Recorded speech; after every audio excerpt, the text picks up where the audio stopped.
Hello students, second lesson Nelson Mandela a long walk to freedom का page number 19 करेंगे। A few moment later we all lifted our eyes in awe होता है surprise as a spectacular array of South African jets, helicopters and troop carriers roared in perfect formation over the Union Building. कुछ क्षण के बाद हमने हैरानी से अपनी आंखों को ऊपर उठाया। स्पेक्टुलर अरे होता है impressive display, colourful and attractive, एक शानदार रंगारंग मतलब एक प्रदर्शन देखने के लिए। Of South African jets, South Africa के जेट्स, हेलीकॉप्टर एंड ट्रूप कैरीज और सैनिक यान roared in perfect formation over the Union Building मतलब आवाज़ करते हुए यूनियन बिल्डिंग के ऊपर से गुजर रहे थे पूरे तालमेल के साथ। यानी कि कुछ समय के बाद हमने हैरानीपूर्वक अपनी आंखें ऊपर उठा ली जब दक्षिण अफ्रीका के जेट विमान, हेलीकॉप्टर, सैनिक यान एक भव्य समायोजन एक पूरे तालमेल के साथ यूनियन बिल्डिंग के ऊपर से गुजर रहे थे। It was not only a display of pinpoint precision and military force, but a demonstration of the military loyalty to democracy, to a new government that had been freely and fairly elected. It was not only a display, यह केवल एक display नहीं था, प्रदर्शन नहीं था, of pinpoint precision and military force, pin point मतलब एक सही उचित सैनिक शक्ति का दिखावा नहीं था, but A demonstration of militaries loyalty, बल्कि ये तो मिलिट्री की वफादारी का प्रदर्शन था। किसके प्रति? टू डेमोक्रेसी, प्रजातंत्र के प्रति, and to a new government, और एक नई सरकार के प्रति, दैट हैड बीन फ्रीली, जो स्वतंत्र रूप से, एंड फेयरली, निष्पक्ष रूप से चुनी गई थी। ओनली मोमेंट्स बिफोर, कुछ क्षण पहले, द हाईएस्ट जनरल, जो हाईएस्ट जनरल थे of South African defence force, South Africa के मतलब सुरक्षा बल के जो हाईएस्ट जनरल थे, एंड पुलिस, और जो पुलिस ऑफिसर थे, देयर चेस्ट, जिनकी छाती या वक्ष स्थल बेडेक्ट डेकोरेटेड थे विद रिबन से और मेडल से, from days gone by saluted me, मतलब अब उन्होंने मुझे सैल्यूट किया था, एंड प्लेस्ड, और शपथ ली, देयर लॉयल्टी, अपनी वफादारी की। यानी कि जो सुरक्षा बल और पुलिस पहले मतलब सम्मान नहीं देती थी, अब वो मुझे सैल्यूट कर रही है और अपनी वफादारी की शपथ ले रही है। I was not unmindful of the fact, unmindful मतलब अवेयर ऑफ, यानी कि मुझे अभी भी वो बात याद है, that not so many years, कि कहीं ज़्यादा समय की बात नहीं है, before they would have not saluted me, कि उन्होंने पहले मुझे सैल्यूट नहीं किया था, बट अरेस्टेड मी, बल्कि मुझे अरेस्ट कर लिया था। यानी कि नेल्सन मंडेला क्या कह रहे हैं कि प्रेसिडेंट बनने से पहले इन्होंने मुझे सैल्यूट नहीं किया था, बल्कि मुझे गिरफ्तार किया था। Finally A शेवरन of Impala jets like a small trail of black, red, green, blue, gold of new south African flag, और अंत में इम्पाला जेट जो है एक स्मोक छोड़ती हुई, कैसे रंग का स्मोक छोड़ती हुई? ब्लैक, काले रंग का, लाल, red, green, blue and gold colour का धुआं छोड़ते हुए जो है नए साउथ अफ्रीका के जो फ्लैग है, जो कलर उसके अंदर होते हैं, उस तरह का कलर छोड़ते हुए वी शेवरन होता है वी आकार की रचना बनाते हुए, यानी कि जिग जैग करते हुए जो है इम्पाला जेट आकाश में उड़ने लगे। और कैसा धुआं छोड़ रहे थे? जो साउथ अफ्रीका के फ्लैग में कलर्स होते हैं, जैसे black, red, green, blue, gold, उसी कलर का धुआं छोड़ते हुए जो इम्पाला जेट आकाश में उड़ने लगे। The day was symbolised for me, यह दिन मेरे लिए प्रतीक बन गया। क्यों बन गया? By the playing of our two national anthem, क्योंकि उस दिन हमारे दो नेशनल एंथम गाए गए, and the vision of whites singing Nkosi Sikelel' iAfrika, and black singing Die Stem the old anthem of Republic. क्यों? और ये गोरों का जो अफ्रीकी स्वपन वाला था, कोसी सिकली अफ्रीकी, ये वाला राष्ट्रगान गाया गोरों ने। एंड ब्लैक सिंगिंग डाइस्टेम, और ब्लैक लोगों ने डाइस्टेम गाया। The old anthem of Republic, गणतंत्र का पुराना anthem. Although that day neither group new the lyrics of the anthem, यद्यपि दोनों ही ग्रुप को, ना तो वाइट को ना ही ब्लैक को, राष्ट्रगान के जो स्वर थे उनका ज्ञान नहीं था। दे वंस डिस्पाइज, जिससे वो एक समय घृणा करते थे, यानी कि पहले वो घृणा करते थे। They would soon know the words by heart, वे जल्दी ही इन शब्दों को मतलब दिल से याद कर लेंगे या उन्हें जुबानी याद हो जाएंगे। यानी कि अब दो नेशनल एंथम गाए गए, अफ्रीकन के ब्लैक पीपल्स का और वाइट पीपल का। ठीक है, पहले वो इन नेशनल एंथम से घृणा करते थे, लेकिन अब वो मिलजुल कर दोनों नेशनल एंथम गा रहे थे। On the day of inauguration I was overwhelmed with a sense of history. Inauguration के दिन यानी कि उद्घाटन समारोह वाले दिन I was overwhelmed with the sense of history, मैं इतिहास की सेंस भावना से भर गया, यानी कि मुझे ऐतिहासिक क्षण याद आए।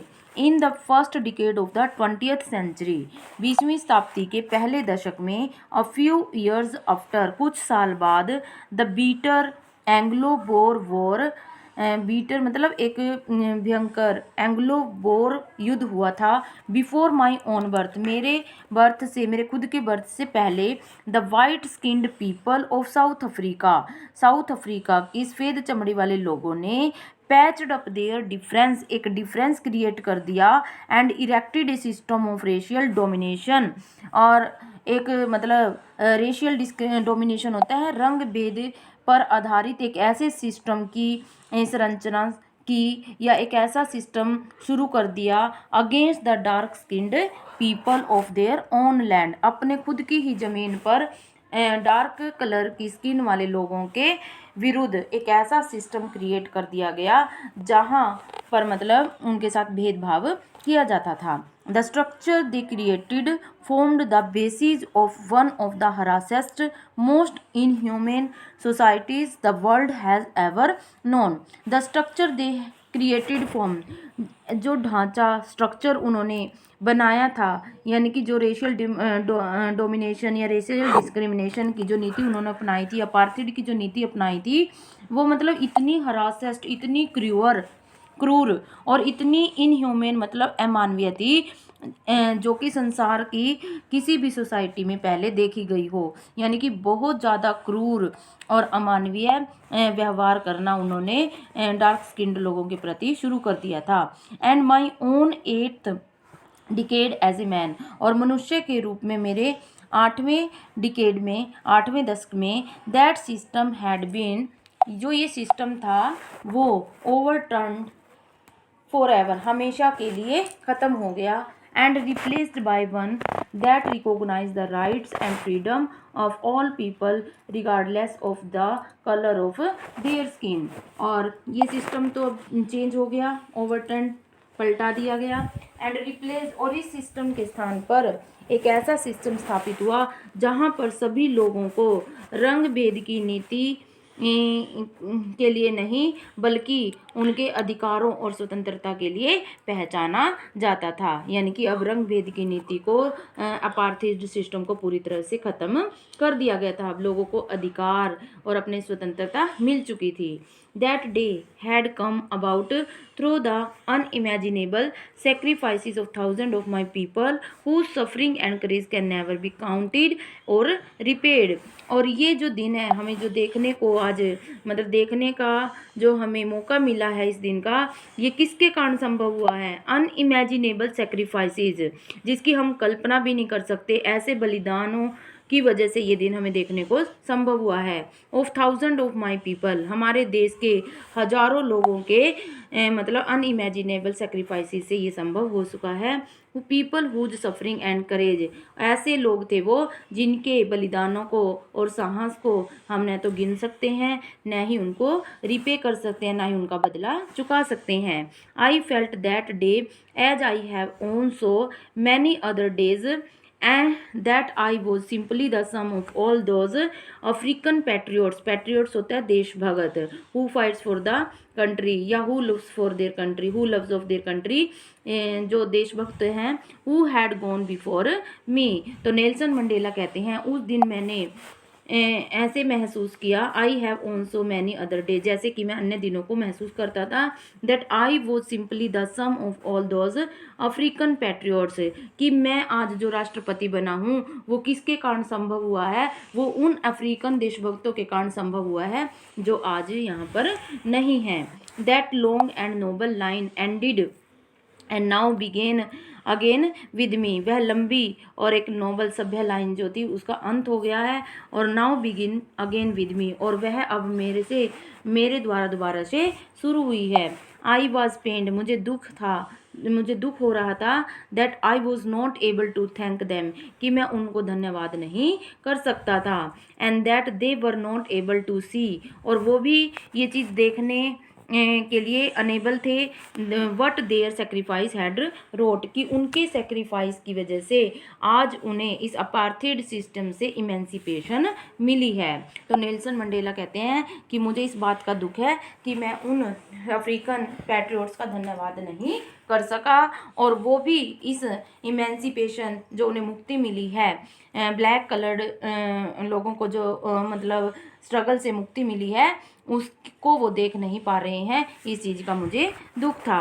द पॉलिसी ऑफ अपार्थिड क्या होता है? Apartheid is a system that separate people according to their races, मतलब ऐसी नीति जो जाति के आधार पर लोगों को एक दूसरे से अलग करती है। The policy of apartheid created a deep and lasting wound होता है जख्म, गहरा घाव, in my country and my people. जो अपार्थिड की नीति थी जो वाइट कलर्ड लोगों ने अपनाई थी, क्रिएटेड ए डीप, उन्होंने गहरा और बहुत लंबा मतलब जख्म, मतलब लॉन्ग लास्टिंग वुंड मेरी कंट्री और मेरे लोगों के लिए क्रिएट किया था। All of us will spend many years if not generation recovering from that profound hurt, but the decades of oppression and brutality had another unintended effect, and that was that it produced the Oliver Thambus, the Watler Sislus, the Chief Luthlis, the Yusuf Dadus, the Brain Fishers, the Robert Sukwirs of our time, men of such extraordinary courage and generosity that their like may never be known again। तो Nelson Mandela क्या कहते हैं, जो ये अपार्थिड की policy थी, मतलब उन्होंने देश और देश के लोगों पर एक गहरा और बहुत गहरा प्रभाव छोड़ा था। रंगभेद की नीति ने मेरे देश के लोगों और मेरे देश पर एक गहरा और स्थायी घाव पैदा कर दिया था। एक इस गहरी चोट से उभरने के लिए हम सबको यदि अनेक पीढ़ियां नहीं तो अनेक वर्ष तो जरूर लग जाएंगे, लेकिन जुल्म और दमन के अनेक दशकों ने एक अन्य अनियत प्रभाव डाल दिया था, तथा यह क्या था कि इसने Oliver Tambos, Walter Sisulus, chief Luthulis, Yusuf Dadoos, Bram Fischer, Robert स्क्वियर्स जैसे देशभक्तों को देश में पैदा किया था। Men of such extraordinary courage, जो कि अदम्य साहस, विजडम, बुद्धिमत्ता, जेनरोसिटी वाले व्यक्ति थे, जिनको like may never be known again, ऐसे लोगों को दोबारा देखना भी असंभव है। यानी कि इन देशभक्तों के परिणाम स्वरूप ही आज हमें आज़ादी मिली है, पर इमेंसिपेशन मिली है। Perhaps it requires such depth of operation to create such heights of character. तो नेल्सन मंडेला कहते हैं शायद हमारे अंदर जो हायर क्वालिटी होती हैं, हाईएस्ट बढ़िया गुड क्वालिटीज़ होती हैं, उसको उभारने के लिए मतलब हमें दमन की जो मतलब जब किसी पर बहुत ज़्यादा अत्याचार किया जाता है ना, तो हमारे अंदर की जो गुड क्वालिटीज़ होती है वो बाहर निकल कर आ जाती है। तो हमें मतलब उस दमन को उस मतलब गहराई तक सहन करना पड़ता है, जिससे हमारा करैक्टर निखर कर बाहर आता है। My country is rich in the minerals and James that lie beneath it's soil. Nelson Mandela कहते हैं कि जो मेरा देश है वो खनिजों से, जेम्स हीरो रत्नों से भरा हुआ है। इसकी धरती के नीचे बहुत से हीरे जवाहरात हैं। But I have always non that it's greatest wealth is it's people. लेकिन मेरे हिसाब से जो मेरे देश की जो असली हीरे हैं, असली रत्न हैं, वो यहाँ के लोग हैं। Finer and truer than the purest diamond. जो शुद्ध डायमंड होता है उससे भी ज़्यादा सुंदर और सच्ची जो डायमंड है वो यहाँ के लोग हैं। It is from these comrades in the struggle that I learned the meaning of courage. तो नेल्सन मंडेला कहते हैं ये सब मेरे कॉमरेड्स होता है फ्रेंड्स, ये मेरे फ्रेंड्स के कारण ही इन द स्ट्रगल, संघर्ष के दौरान मेरे फ्रेंड्स के कारण ही संभव हुआ है। That I learn the meaning of courage, की मैंने साहस के अर्थ को सीखा है। Time and again I have seen man and women risk and give their life for an idea. समय समय पर मैंने ऐसे आदमी और औरतों को देखा है जो इस प्रकार के आइडिया के लिए अपने जीवन का बलिदान तक कर देते हैं, अपने जीवन को सेक्रीफाइस कर देते हैं। I have seen man stand up to attack and torture without breaking, showing strength and resilience that defies the imagination। तो नेल्सन मंडेला कहते हैं आई हैव सीन मैन, मैंने ऐसे व्यक्तियों को देखा है जो स्टैंड अप खड़े रहते हैं, टू अटैक हमला करने के लिए, एंड टॉर्चर विदाउट ब्रेकिंग, मतलब अटैक्स को और टॉर्चर होता है मतलब किसी पर अत्याचार करना, टॉर्चर को विदाउट ब्रेकिंग, बिना टूटे सहन करते हैं। And showing strength and resilience, और आत्म संयम और अपनी स्ट्रेंथ को दिखाते हैं।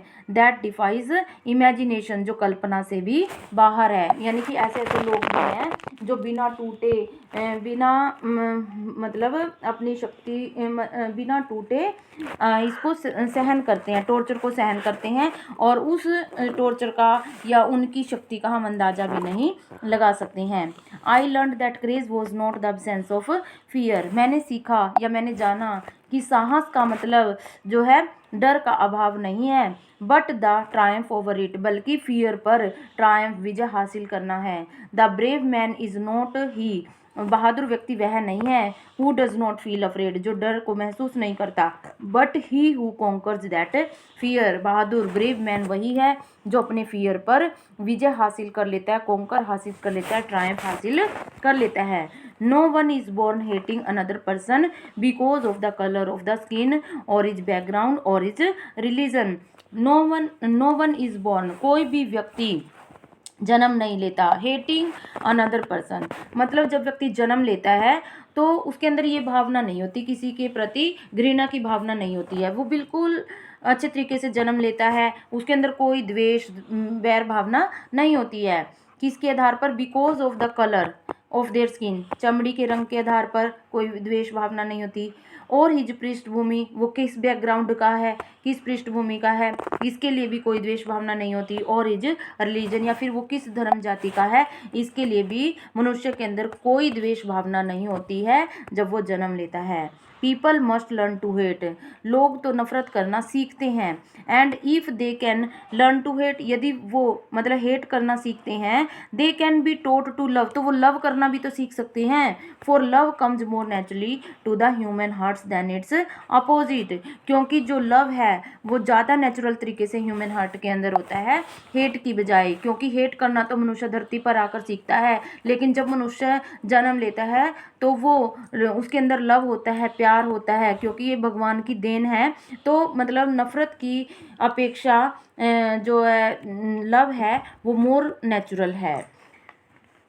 Even in the grimmest time in prison, grimmest time in prison, prison होता है जेल, यद्यपि जब हम जेल के अंदर होते थे और बहुत ज़्यादा ग्रीमेस्ट टाइम होता था, मतलब बहुत ज़्यादा हम जब टॉर्चर को सहन करते थे, when my comrades and I were pushed to our limits, जब मेरे कॉमरेड्स मतलब फ्रेंड्स को, साथियों को, एंड आई और मुझे पुश्ड धकेल दिया जाता था, टू ओवर लिमिट्स हमारी लिमिट्स से परे, यानी कि जब हमें बहुत ज़्यादा टॉर्चर किया जाता था, I would see A glimmer, तो मैं एक चमक, ग्लीमर होता चमक, देख सकता था, ऑफ ह्यूमैनिटी, मानवता की, in one of the guards, किसी एक गार्ड्स के चेहरे पर, perhaps just for a second, शायद वो मुझे मानवता की चमक सिर्फ एक सेकंड के लिए दिखाई देती थी, बट इट वॉज इनफ, लेकिन वो पर्याप्त थी, काफ़ी थी, टू रीअश्योर मी, मुझे बनाए रखने के लिए, मेरे अंदर के साहस को बनाए रखने के लिए वो काफ़ी होती थी, एंड कीप मी गोइंग, जिसके कारण मैं आगे थोड़ा और हौसला रखता था,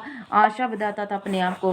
तो नेल्सन मंडेला क्या कहना चाहते हैं कि जब हमारे ऊपर बहुत ज़्यादा अत्याचार किया जाता था, इतना ज़्यादा अत्याचार किया जाता था जिसे हम सहन भी नहीं कर पाते थे, तो उस समय मुझे किसी गार्ड के चेहरे पर एक मानवता की चमक दिखाई देती थी, और शायद उसी चमक के कारण मैं अपने आप को आगे की परिस्थितियों से लड़ने के लिए अपने आप को मजबूत बनाता था, अपने आप को हौसला बढ़ाता था। Man's goodness is a flame, जो मैन की अच्छाई है वो एक मोमबत्ती की लो की भांति है, दैट कैन बी हिडन, जिसे बुझाया तो जा सकता है, जिसे छिपाया तो जा सकता है, बट नेवर एक्सटिंग्विश्ड, एक्सटिंग्विश्ड होता है बुझाना, लेकिन उसे कभी भी बुझाया नहीं जा सकता। यानी कि जो मैन के अंदर अच्छाई है वो एक फ्लेम की तरह है जिसे हम छिपा सकते हैं, लेकिन कभी भी बुझा नहीं सकते, कभी न कभी वो अच्छाई हमारे अंदर से बाहर किसी न किसी को दिखाई दे जाती है। ठीक है बेटा, नेक्स्ट आगे हम फिर नेक्स्ट पार्ट में करेंगे। ठीक है।